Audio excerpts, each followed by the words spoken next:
Hey, it's Jack from Jack Gately Real Estate and the Online Real Estate Academy. And the National Association of Realtors is in a little bit of, more trouble. More trouble, actually, on two fronts. In the last 3 or 4 days, they've had some bad legal news. And we're going to get to one of those stories in today's video. Before we do that, let's remind you that I'm not a member of the Realtor Association. I am a licensed broker here in Massachusetts. I own a small real estate agency and a real estate school, but I'm not a realtor member. So I'm not a part of this alleged antitrust conspiracy. And I certainly don't want you to get the impression that I'm happy that the Realtor Association is in deeper legal trouble. No, I wouldn't want to give you that impression at all. So if any smirk on my part is completely innocuous. Let's get into it. First, out of California, a judge has revived a court suit relative to pocket listing ban. So we're not going to get into the details on this one for this video, but court revives challenge to pocket listing ban. There's a credible argument that NAR, the National Association of Realtors, is unlawfully squeezing out competitors. So this is worthy of a separate video, and I'll probably make a separate video on this, but this was the first piece or the second piece of bad news that came out in the last couple of days. Let's go to the first piece of bad news.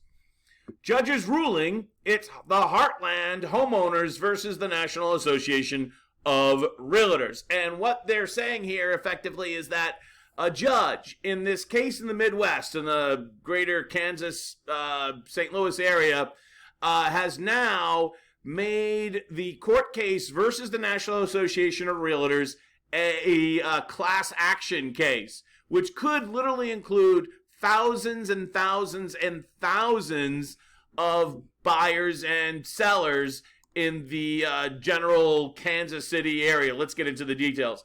A Kansas City judge has certified hundreds of thousands of homeowners to be part of a class action case against the Realtors Association and top brokerages, as we see here in the realtrends.com website. Stephen Bowe, a judge of federal court, Kansas City, has certified class action suit ruling for Friday that makes hundreds of thousands. We already covered it. The defendants, the National Association of Realtors, which I'm not a member of, the trade group that purports to represent real estate businesses, agents, consumers, and the four biggest companies, or almost the four biggest companies in the business. Realology, which owns like a bunch of brands, Berkshire Hathaway, Remax, Keller Williams. All of those are defendants in this case. Now, very important to note that the judge did not rule on the merits of the case. They just simply expanded the plaintiff pool, so to speak. So they will, later on, they'll discuss the merits. There is one thing I can guarantee you about all of this is that it moves slowly. So, legal proceedings move slowly. So at issue is the NAR policy. Got some construction out here. I'm making a video here, people. Come on. The NAR policy that the sellers must split their commission equally with the buyer agent. Actually, here in Massachusetts, you don't have to split it equally. You do have to split it, but not necessarily equally. The rule has been around since 1913. Let's take a look at exactly what they mean. Let's go to the chalkboard. Okay, so you've got a seller. They want to sell their house, and they hire a seller agency through the use of a listing agreement, which is a contract, obviously, between these two parties. In the listing agreement, the seller agrees to pay a certain commission. Let's just call it 5%. It's not set in stone. Rule number one, everything's negotiable, but 5% is fairly common here in Massachusetts and elsewhere. Now, in the fine print of this listing agreement, highly likely the listing agreement is going to detail how much money might be offered to a buyer agent. if a buyer agent is involved. Buyer agent isn't always involved. It's possible that the seller agent C might also find the buyer. They also might find the buyer. And with the dual consent of both the buyer and the seller agent in that situation gets to keep all 5%. But that doesn't happen all the time. Usually, you co-broke the deal with a buyer agency, and of course they have found the buyer and they represent the buyer exclusively.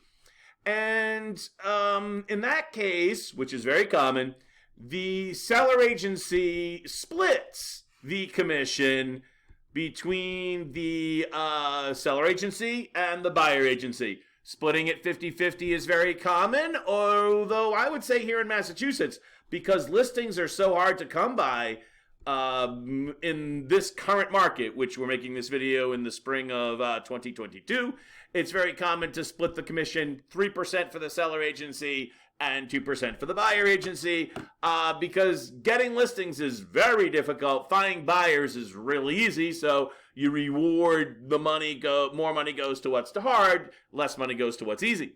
In any case, no matter how the split is set up, the plaintiffs in this case here argue that having the seller pay the buyer is, first off, unfair to the seller. Number one, it seems as if the buyer is getting this representation for free, right?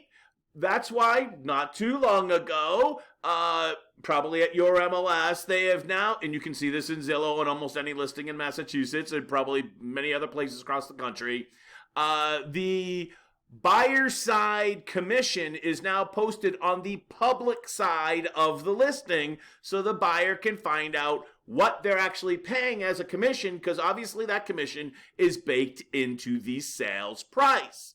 You know, this 2.5% doesn't just come out of the sky, it comes out of the proceeds. And even though it's disclosed, that's about all there is to it, right? There's not a lot of, not much more than that, really. There's not even, like we have with rentals in Boston, we actually have to use a form that tells the prospective tenant what the fee will be, which is usually 1 month's rent. But there's not even a form that they have to sign that they acknowledge that this is part of it. It's just disclosed. It's written right into the listing. Somewhere near the bottom where nobody reads anyways, right? It's also unfair, so that's point number one. It's also unfair, allegedly, that the seller has to pay the buyer's agent who is representing the opposite side of the Why do I have to pay for them to beat me up? Right? I'm the seller. I'll pay for my seller's agent. Okay, I'll pay for my seller's agent. But why do I have to pay the buyer's agent who is trying to get the house for a lower amount? Like, why do I have to do that? Well, that's the nut of this court case. That's the nut of this court case. And by making it a class action case, well, that's just going to increase the stakes overall. And when the stakes go up, it's much more likely to have a settlement. But it's not going to happen anytime soon. But I certainly would welcome this. This would be a lot more choice for the consumer, and at all levels. Probably lower costs for the consumer at all levels. Those are great things. Those are things that the industry should be welcoming. Should be not only welcoming, but should be, how do I want to say this? Endorse, making happen. They should be out there making that type of thing happen. But I would love it just from my personal point of view, because if the apple cart gets turned over, so to speak, that means there's all sorts of opportunities for innovation and change where the big agencies are faced with quite transition. That means that small little agent, I'm just a tiny little grain of sand in this big real estate beach. There'd be a lot of opportunity for entrepreneurs to break the stranglehold that occurs allegedly. So, yeah, remember, I'm not part of this conspiracy because I'm not a realtor. So that's all I'd like to share with you today. We're going to do another video on the pocket listing ban lawsuit. I'm Jack Gately from Jack Gately Real Estate and the Online Real Estate Academy. You have a great and profitable day. See you later. Bye-bye.